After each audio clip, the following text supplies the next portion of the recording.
So next question, question number 11th. The base of an equilateral triangle. Question number 11th. The base of an equilateral triangle is x-axis and the vertex is 0, 4. Find the equation of the other two sides, right? So base is x-axis, right? So in this way, let's take the base and one of the vertex is 0, 4. So 0, 4. Now we know if this is 0, 4, right, and we consider a triangle in this way, right? So what information is given? 0, 4 and the base of an equilateral triangle is x-axis, right? So x-axis is an equilateral triangle, base of an equilateral triangle. So let the equilateral triangle be A, B, C, right? Now let the point be here, let it be minus a comma 0 and this be a comma 0 because it will be equal. This is origin 0, 0. So if we have minus a distance here, so we'll have plus a distance here. So we know that this is an equilateral triangle. So AB, distance of AB will be equal to distance of AC. So distance of AB, okay, distance of AB is equal to distance of BC, right? So distance of AB will be 0 plus a whole square under root plus 4 minus 0 whole square is equal to a plus a whole square plus 0 plus 0 minus 0 whole square under root. So root to root get cancelled. So a square plus 16 is equal to 2a square. So this implies a square plus 16 is equal to 4a square, right? So a square minus 4a square is 3a square is equal to 16. So a is equal to plus minus 4 upon root 3, right? So a value can be,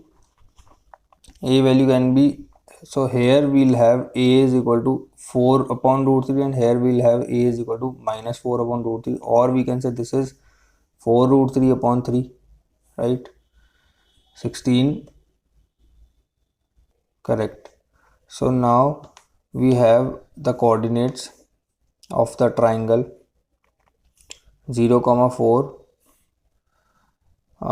minus 4 root 3 upon 3 comma 0 and 4 root 3 upon 3 comma 0.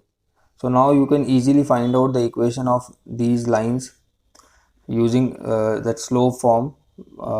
Just find out y minus y naught using y minus y naught is equal to y2 minus y1 upon x2 minus x1 x minus x naught, right?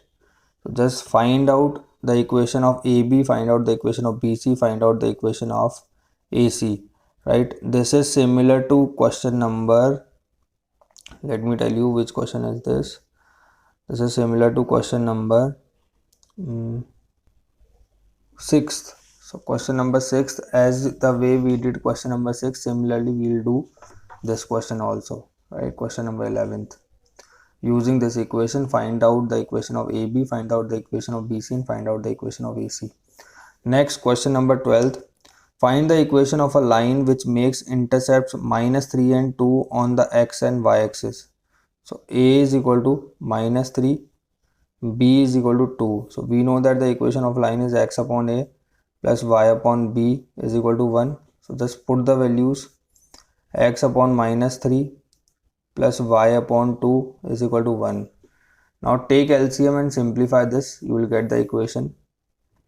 I'll show 2x minus 3y is equal to 6. So this will be the equation. Next, 13th, just simplify this equation, you will get this one. Find the equations of the line passing through the point 2, 2 such that sum of their intercepts of the axis is 9. So A plus B, sum of the intercepts. Suppose if I consider intercepts as 0, B, A, 0, right? So sum of intercept is A plus B is equal to 9, it is given. and the point is given on the line 2, 2. So a point on the line is 2, 2, right?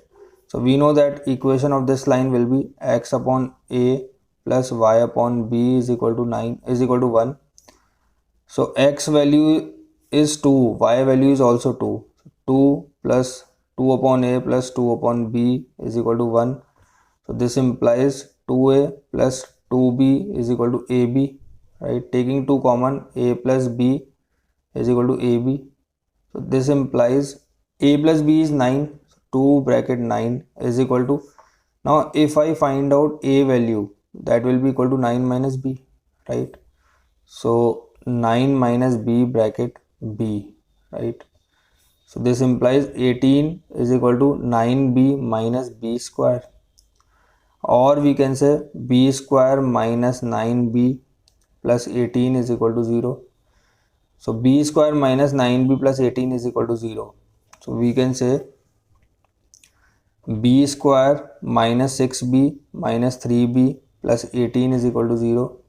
So taking b common, b minus 6 minus 3 common, b minus 6. So b minus 3, b minus 6 is equal to 0. So either b is equal to 3 or b is equal to 6, right? So you can take any value of b to find out a value. So if b is 3, a will be 6. If b is 6, a will be 3. So the equations of the line may be, just simplify it later on. So equation of the line may be x upon 6 plus y upon 3 is equal to 1, or x upon 3 plus y upon 6 is equal to 1. So just simplify these equations afterwards in this manner, convert it in this manner, so you will get the equations, right? So this is question number 13th. Next, question number 14th. Find the angle made by the line x cos 30 and y sin 30 plus sin 120 is equal to 0 with positive direction of x-axis. So x cos 30. So x cos 30 plus y sin 30 plus sin 120 is equal to 0, right? So x cos 30 is root 3 upon 2. So root 3 upon 2 plus y sin 30 means y upon 2 plus sin 120 means sin 180 minus 60. Now sin 180 minus 60 is sin 60. So sin 60 value is equal to root 3 upon 2 is equal to 0. So what you have to find out in this? Find the angle made by with positive direction of x-axis. Okay. So this will be root 3x plus y plus root 3 is equal to 0, or we can say y is equal to minus root 3x minus root 3. Now y is equal to mx plus c. If we compare the coefficients, mx plus c. So if we compare the coefficients, so m is equal to minus root 3, right? That means tan theta. M is tan theta is equal to minus root 3. Now tan theta is negative either in second quadrant or in fourth quadrant, right? So this slope, this theta can be tan theta is negative either in second quadrant or in fourth quadrant. So this will be tan pi minus pi by 3, because tan value is root 3 in pi by 3. So pi minus pi by 3, or 180 minus, you can say simply 180 minus 60 degree, because tan 60 is root 3. So theta will be equal to either 120 degree or theta will be equal to minus 60 degree, right? In fourth quadrant also tan is negative. So there are two values of theta, 120 degree or minus 60 degree, right? This is our answer. Somewhere trigonometry has been used in this, because tan theta is minus root 3. Now tan is negative in second and or fourth quadrant. So in second or fourth quadrant, theta is 180 minus theta, right? So 180 minus theta or minus theta. So minus theta is minus 60. So So this is our answer. The perpendicular, next 15th question, the perpendicular from origin to a line meet at -2, 9, right? Find the equation of the line. Now origin, from the origin it is passing, right? Find the perpendicular from the origin, right? So meet the line -2, 9, right? So this perpendicular value is -2, now the slope of this perpendicular will be m1 is equal to this 0, 0. So these two lines are perpendicular, right?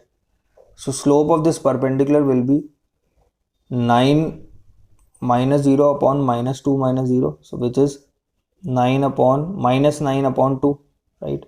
So we know that these two lines are perpendicular. Slope of m2 will be -1 upon m1, because m1 m2 is equal to -1 for two perpendicular lines, so that will be equal to -1 upon -9 by 2, so that will be equal to 2 upon 9. Now slope of a line we know, a point on it we know, so equation will be y minus y naught is 9 is equal to m x minus x naught, right? So simplify this equation, that will be the required one. Next, question number 16, by using the concept of equation of a line, prove that 3 points are collinear. Now 3 points are collinear, so let the point be A, B is -2, -2, and C is 8, 2, right? So C is 8, 2, right? Now what you have to do, just find out the equation of AB, find out the equation of BC, find out the equation of AC, and compare the coefficient of x, right? So that coefficient of x will be equal in all the three equations, right? Compare the coefficient in this way, y is equal to mx plus c. So this m will be equal in all the three cases. After you will get the equations of AB, BC and AC. Similar to question number 6, as the way you did question number 6, same way do this question also. You find out the equations and then compare the slopes. Next, 17th, a point h, k divides a line segment between the axes in the ratio of 1:2. Now this is, let this be the equation. Let the point be b 0, b, and this point be a, 0, right? Now a point is there on the line h, k, which divides the line in the ratio of 1:2. So 1:2. Now we know that x is equal to m1 x2 plus m2 x1 upon m1 plus m2, right?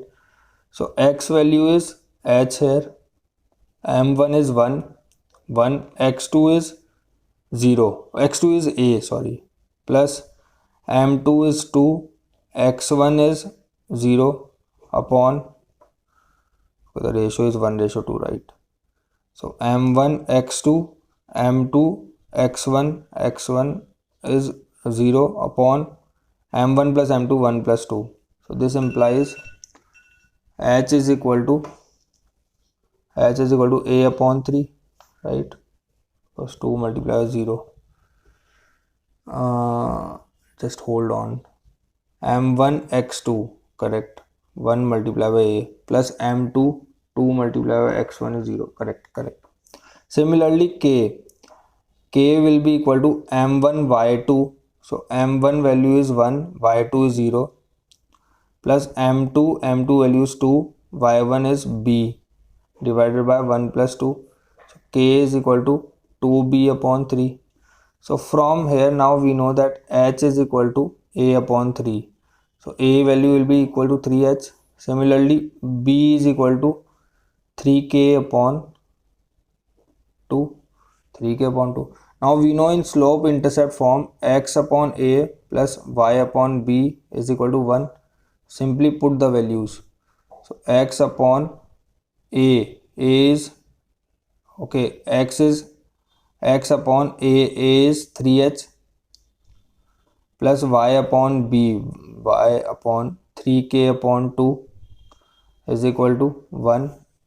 So we can say x upon 3h plus 2y upon 3k is equal to 1, right?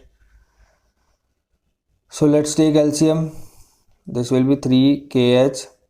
Here we'll have 3kx plus 6 6 okay, I'm sorry, 3kh. So here we'll have kx plus 2 sorry, let's take LCM again. Sorry. So this will be 3kh. Now 3h divided by this will be k, so kx, correct it was. So similarly 2hy is equal to 1, so this implies kx plus 2hy is equal to 3kh. This is the required equation. So this is the required equation if we have done it correctly. So this is our solution of it. Next, question number 18. So question number 18 is find the equation of a line through the point 0, 2 making an angle theta is equal to 2 pi by 3 with the positive x-axis, right? So that means what we have to find out, slope intercept y minus y naught is equal to m tan theta x minus x naught, right? So this will be y minus 2 is equal to tan 2 pi by 3. Pi value is 180. So 180 upon 3 is 60. 60 multiplied 2 is 120. So tan 120 is tan 180 minus 60, right? So tan 180 minus 60 is x, right? Because 0 we don't there is no such value. So y minus 2 is equal to, now tan is negative in second quadrant, so tan minus of tan 60, so tan 60 is root 3 x, so we can say root 3 x plus y is equal to 2. So this is the equation of a line. Next part, also find the equation of a line parallel to it and crossing the y-axis at a distance of 2 units below the origin. Now a new point is there, 2 units below the origin means minus 2, 0. Now this is a point, slope will be same because lines are parallel, so slope is m is equal to tan 2 pi by 3, which is minus root 3. So put using this point and this slope, find out the value, you will get the answer. Find out the value of the equation. Y minus 0 is equal to x, okay, 2 units below y-axis, that will be 0, minus 2, right? So y, I'm sorry, just hold on. So y minus 2 means y plus 2 is equal to m value is minus root 3 x minus 0. So again this will be root 3x plus y plus 2 is equal to 0. So this is the equation of second line, this is the equation of first line. Here I am showing you the question 18th. So this is question number 18th. Now next we will do question number 19th. The fixed cost is rupees 500 and the estimated cost of 100 units is 1200 rupees, right? Find the total cost y for producing x units assuming it to be a linear equation. Now we know that fixed cost is there of rupees 500. So let the cost of each unit be a, right? Let the cost of each unit be a, right? So if the cost of each unit be a, so cost of 100 units will be 100 a, right? Now there is a fixed cost which is 500 plus 100 a is equal to total cost is 1200, right? So we can say 100 a is equal to 700. So this implies a is equal to 7 rupees. So that means cost of each article is 7 rupees. Find the total cost y. So total cost is y. Now in total cost we have to pay the fixed charge is 500 rupees plus cost of x goods. So x multiplied by cost of each good is 7. We have determined. See, what do we have? We have with us here cost of each unit we have assumed A. Now cost of 100 unit will be 100A. So for paying 100 unit there is a fixed charge of 500 that is must for paying. So the total cost is 1200 that is given. From there we got the value of each article. Now cost of x units we have to determine, the total cost is y. So y is equal to 500 plus x multiplied 7. So that is equal to 7x minus y plus 500 is equal to 0. So this is the equation, required equation. Next, question number 12th. So question number 12th is same somewhere. As the number of units produced increases from 500 to 1000, the total cost of production also increases. Find a relationship between the cost and the number of units produced. Now again there will be some fixed charge, because if I consider 500 units, so let the cost of each unit be x. So 500x plus some fixed charge A is equal to 6000. So 500x, because if we don't take fixed charge na, so that time we'll have two different values of x, which is not possible. So let the number of units be x and fixed charge be A rupees, right? So 100 for 500 units cost will be 500x plus fixed charge is A, total cost is 6000. Similarly, for 1000 units fixed charge is A and the total cost is 9000 rupees. Now simplify, changing the signs using elimination method. So this from this get cancelled. Minus 500x is equal to minus 3000. So x to x get cancelled, minus to minus get cancelled. X is equal to 0 to 0 cancel, 6. So x is 6. That means putting the value into it, we will get a value of A. So 500 6 plus A is equal to 6000. So this means 6 multiplied 5 is 3000 plus A is equal to 6000. So this implies A is equal to 3000. So fixed charge is 3000 rupees. Now total cost is Y, it is given in the question. Number of articles produced is X, right? So each cost of each article, you can take it some capital X also. Okay, number of articles, let's take capital X. So cost of each article is 6, we have determined. Now fixed charge also we have to pay 3000. So total cost is equal to 6x plus 3000. So 6x minus y plus 3000 is equal to 0. Why we have taken two different x? Because this x is something else. This x is the cost price of each article and this x is number of articles. So either you can change the variable here, you can take it b also, or whatever you want to. So this is the required equation. Question number 12th. So that's all for exercise 24C. Thank you for watching. In the next video we'll start 24D.